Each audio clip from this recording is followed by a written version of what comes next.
Nosia vrecia, stoja v dlhom rade, ich plastové telá končia v jeho hlade.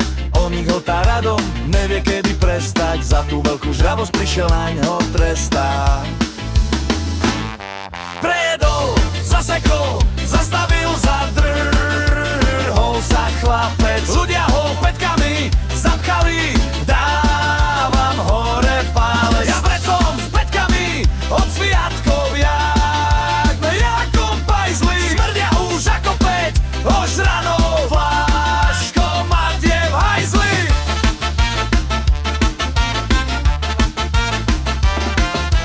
Pani, čo tam stála, už bola na rade, volá do infovojny, hovorí o zrade. Jak možné je, že tak rýchlo štúdio jej telefon zdvihlo na protest a pani s kľudom jogína vhodí kocku ramy a ide do kína. V stroji začne slabo píšťať, keď sa do ňo prišiel bezďak vyšťať.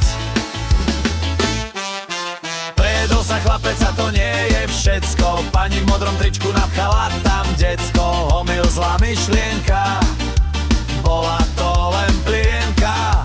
Prejedol sa chlapec, svetelko mu zhaslo, v bruchu sa mu vrší zlisované maslo. Servis ak to zrovná, pás je teraz od hovna.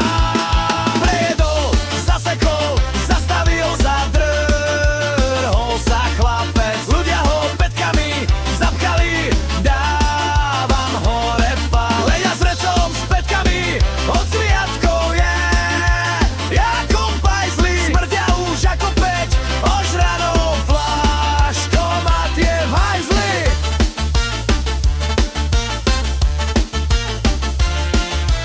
Pípa smutným tónom, displej hlási chybu, v jeho vnútri cítiť pokazenú rybu. Už sa viac nekrúti, už len ticho vzdychá, vo v jeho vznešenom tele zastavila pýcha. Servisák už kráča, kľúč mi v ruke zvoní, automat tam plače, olejovú slzu roní. Mladý pár, čo páchol od rumu, hodil dnu použitú gumu.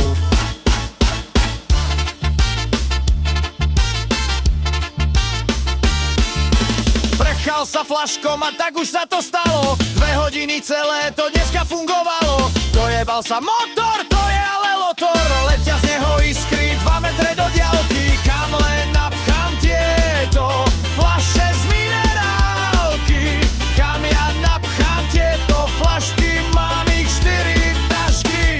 A mocho zasekol, zastavil, zadrhol sa chlapec. Ľudia ho pätkami zapchali, dávam hore palec.